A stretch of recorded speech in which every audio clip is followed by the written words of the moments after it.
Hello everyone, welcome back to my YouTube channel. My name is Kamini Singh और आज हम discuss करने वाले हैं प्रैक्टिस पेपर को क्लास 9th के। ये इसका पार्ट 1 है। आज हम कुछ 24 क्वेश्चंस डिस्कस करेंगे।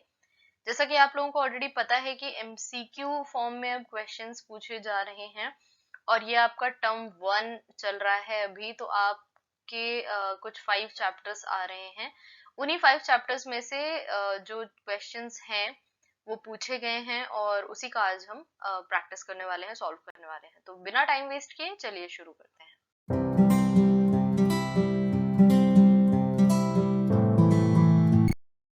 सबसे पहले क्वेश्चन पेपर के क्वेश्चंस देखने से पहले हमें देखने हैं कि जनरल इंस्ट्रक्शंस क्या हैं। हिंदी और इंग्लिश दोनों में कॉमन इंस्ट्रक्शंस दिए हुए हैं। First of all, the question paper contains 3 sections. 3 parts में क्वेश्चन पेपर है, A, B and C. Section A has 24 questions. Section A में 24 क्वेश्चन है, लेकिन आपको सिर्फ 20 क्वेश्चन ही अटेम्प्ट करने हैं, राइट? सिर्फ 20 क्वेश्चंस करने हैं। सेक्शन बी में भी 24 क्वेश्चंस है और आपको 20 अटेम्प्ट करने हैं। और सेक्शन सी में 12 क्वेश्चंस हैं, जिसमें से आपको कोई भी 10 अटेम्प्ट करने हैं। दैट मीन्स आपके टोटल कितने हो गए? 50 क्वेश्चंस हो गए। आपको पता है कि मैक्सिमम मार्क्स जो है, मतलब जो आपका पेपर है वो 40 मार्क्स का है। 10 मार्क्स आपके इंटरनल के हैं। तो ये जो 40 मार्क्स है, 50 क्वेश्चंस, दैट मीन्स हर एक क्वेश्चन 0.80 मार्क का है, right? So for every right question you will be getting 0.80 marks. All questions carry equal marks, जो कि है इतना मैंने बता दिया आपको। और कोई भी नेगेटिव मार्किंग नहीं, यानी कि अगर आपको क्वेश्चन गलत हो जाता है तो आपके प्रश्न के अंक जो हैं, मार्क्स जो है वो काटे नहीं जाएंगे, ठीक है? वो रॉन्ग हो जाएगा और उसमें आपको 0 दे दिया जाएगा, राइट? ये हो गए आपके इंस्ट्रक्शंस। तो आप लोगों को ये बात याद रखनी है कि 24 क्वेश्चंस में से 20 क्वेश्चंस करने हैं जो आपको सबसे अच्छे से आते हैं, ठीक है? और सेकंड में भी सेम है और थर्ड में 12 है, यानी कि इसमें से आपको 2 क्वेश्चन नहीं करने हैं, 10 क्वेश्चन ही करने हैं। क्वेश्चन नंबर 1 आज हम सॉल्व करने वाले हैं। सेक्शन ए के ही सारे क्वेश्चंस, यानी कि 24 क्वेश्चंस देखेंगे हम।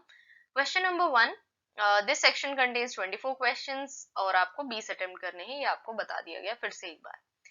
फर्स्ट क्वेश्चन, इन एरेटेड वाटर, यानी कि सोडा में solute is dash and solvent is dash, यानी कि वात युक्त पेय जिसे हम सोडा वाटर कहते हैं, इसमें विलेय कौन सा है और विलायक कौन सा है? तो हमें पता है कि विलायक या फिर सॉल्वेंट जो है वो ज्यादा क्वांटिटी में होता है और उसमें हम कोई चीज मिलाते हैं, जो भी चीज मिलाते हैं, घोलते हैं, उसे हम सोल्यूट कहते हैं या फिर विलेय कहते हैं। ऑप्शंस देख लेते हैं।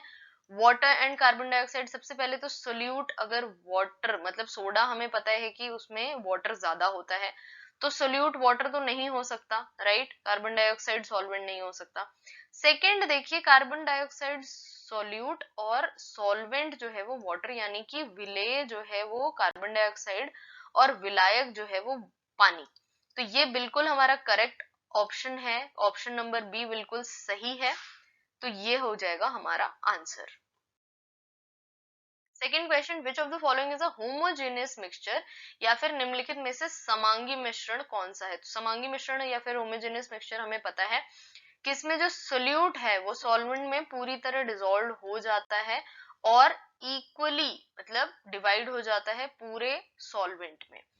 ऑप्शंस देखिए, mixture of salt in water, बिल्कुल नमक में पानी का जो घोल है वो होमोजेनियस मिक्सचर है। लेकिन ऑप्शंस आगे जरूर पढ़ लीजिएगा, बिल्कुल एक ऑप्शन पढ़ के सही मत कर दीजिएगा या आंसर मत दे दीजिएगा। Next, mixture of soil in water, बिल्कुल भी नहीं। सॉइल और वाटर का आप जानते हैं कि सॉइल को आप पानी में घोलेंगे तो सॉइल जो है वो थोड़ी देर बाद नीचे आ जाएगी, सेटल हो जाएगी और पूरी तरह से घुलती नहीं है। तो ये तो बिल्कुल होमोजेनियस नहीं है। ये कौन सा होता है? हेट्रोजेनियस मिक्सचर का उदाहरण है या फिर विषमांगी मिश्रण का उदाहरण है, ठीक है? तो क्वेश्चंस के फॉर्म आप देख के ये देख लीजिए कि किस तरीके से क्वेश्चन पूछे जा रहे हैं और फिर उससे रिलेटेड जितनी चीजें वो पढ़िए। यानी कि अगर यहाँ समांगी मिश्रण पूछा गया है, मेन पेपर में हो सकता है कि आपसे विषमांगी मिश्रण पूछा जाए, तो आपको दोनों के ही एग्जाम्पल्स क्लियर होने चाहिए।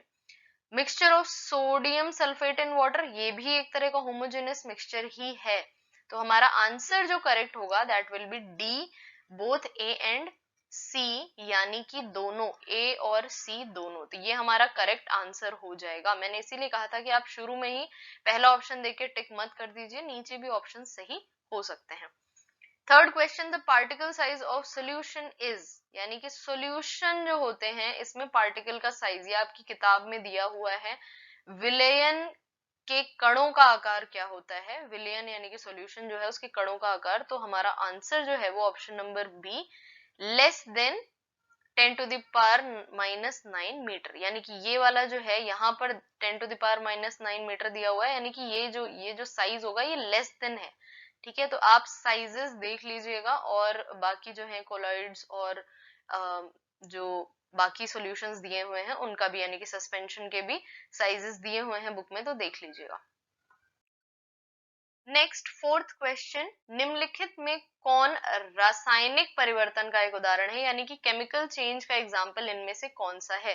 तो हमें पता है कि केमिकल चेंज में या तो कोई गैस इवॉल्व होगी, या फिर टेम्परेचर बढ़ेगा, हीट इवॉल्व होगी, इन सब में से कुछ भी एक चीज हो सकती है। तो देख लेते हैं, cutting a paper, simply paper cut करने में कोई भी चीज का एवोल्यूशन नहीं, कोई भी नया प्रोडक्ट नहीं बन रहा है, तो ये तो नहीं होगा आंसर। फ्रीजिंग ऑफ वाटर, ये भी पानी ही रहता है, फ्रीज कर दो, चाहे उसको स्टीम कर दो, चाहे पिघला दो, पानी पानी ही रहेगा, कुछ भी नई चीज का फॉर्मेशन नहीं हो रहा है। Burning of magnesium ribbon, option number C, इसमें क्या होता है, गैस का एवोल्यूशन होता है।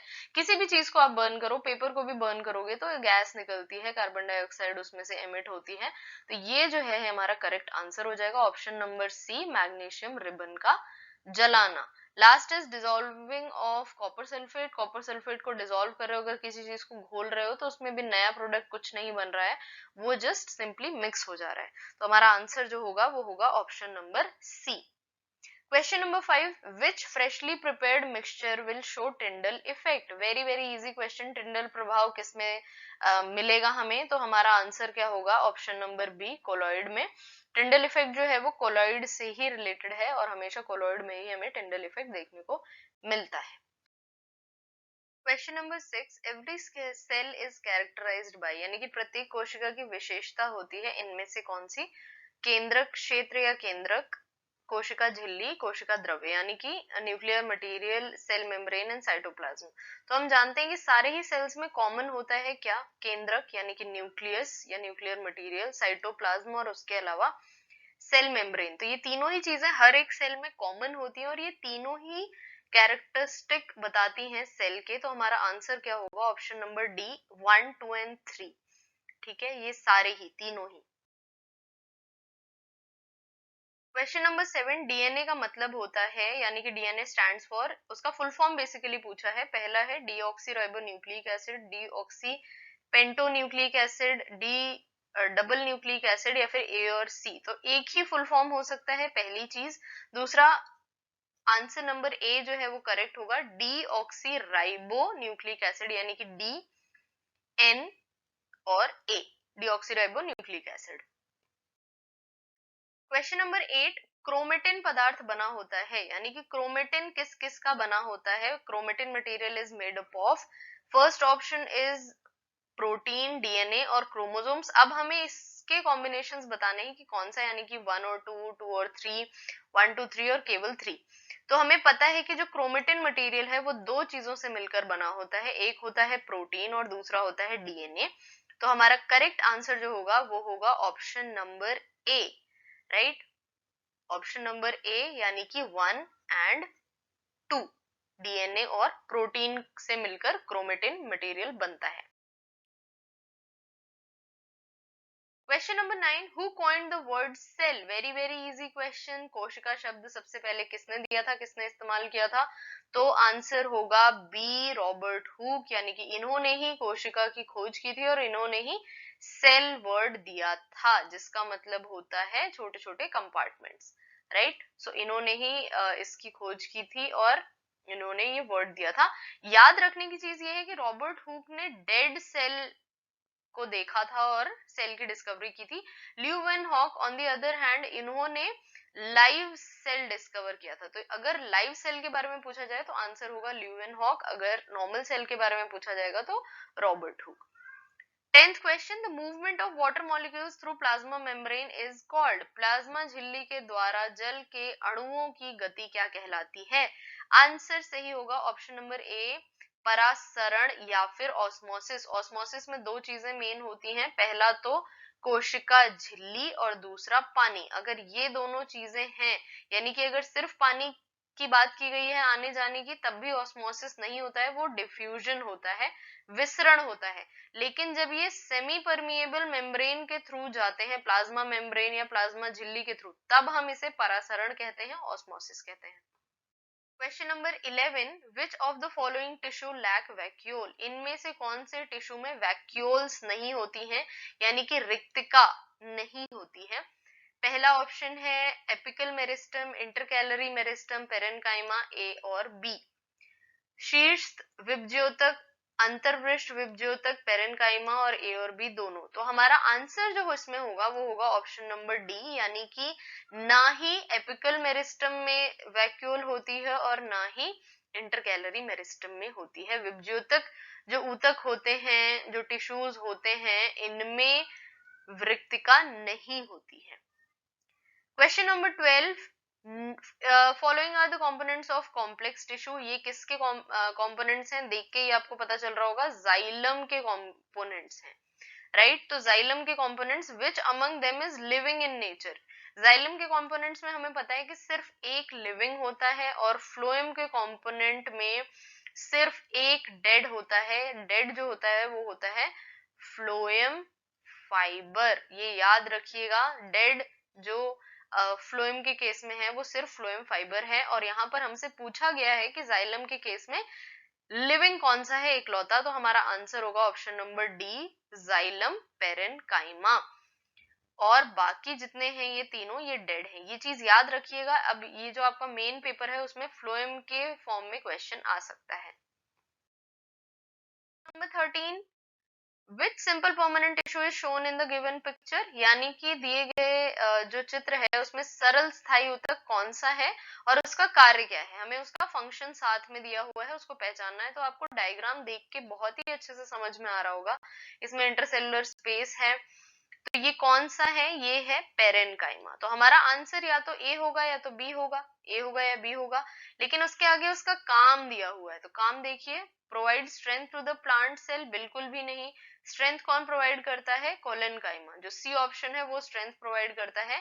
यहाँ जो आंसर सही होगा वो होगा बी, क्योंकि जनरली स्टोर्स फूड। पेरेन्काइमा जो है वो खाने को स्टोर करने में, संग्रहण करने में मदद करता है। Answer number B will be correct. Question number 14, which simple permanent tissue does not show cell division? यानी कि ये जो सिंपल परमानेंट टिश्यूज दिए हुए हैं, सरल स्थायी ऊतक दिए हुए हैं, इनमें से कौन सी कोशिका विभाजन नहीं करती? ऑप्शंस कोलेनकाइमा, पेरेन्काइमा, एरेन्काइमा और स्क्लेरेन्काइमा। तो एरेन्काइमा, पहली बात तो पेरेन्काइमा का ही फॉर्म है, राइट? पेरेन्काइमा का ही एक दूसरा टाइप है। इसमें आंसर जो सही होगा वो डी। क्यों? क्योंकि जो स्क्लेरेन्काइमा होते हैं वो डेड सेल्स होते हैं और डेड सेल्स डिवीजन नहीं करती। So our correct option will be option number D. Question number 15, very easy question. अगर आप क्वेश्चन पेपर को ध्यान से देखें तो देखिए डायग्राम्स में से क्वेश्चंस पूछे गए हैं, तो डायग्राम्स को बहुत ही ध्यान से देखिएगा। डायग्राम्स में से काफी क्वेश्चंस आए हुए हैं। Identify 1, 2 and 3 in the given diagram. दिए गए जो डायग्राम है, जो चित्र है, उसमें से 1, 2 और 3 को पहचानना है। तो हमें ऑलरेडी पता है, हम यहाँ पहचान लेते हैं। ये होता है लेटरल मेरिस्टम, साइड साइड में, जो कि गर्थ को इंक्रीज करता है, यानी कि चौड़ाई बढ़ाता है। ये जो सेकंड है ये होता है इंटरकैलरी मेरिस्टम, जो इंटरनोड्स और नोड्स के बीच में होता है। और एपिकल मेरिस्टम हाइट बढ़ाता है, इसकी लेंथ बढ़ाता है, राइट? तो हमारा ऑप्शन नंबर जो 1 है वो है लेटरल मेरिस्टम। देखिए यहाँ पर लेटरल मेरिस्टम, देखिए सिर्फ डी ऑप्शन में ही फर्स्ट को लेटरल मेरिस्टम बताया है, तो हमारा ऑप्शन डी डायरेक्टली करेक्ट हो जाएगा। सेकंड मैंने कहा था इंटरकैलरी और थर्ड कहा था एपिकल, यानी कि इधर भी पार्श्व विभज्योतक, अंतर्वृष्ट विभज्योतक और शीर्ष विभज्योतक।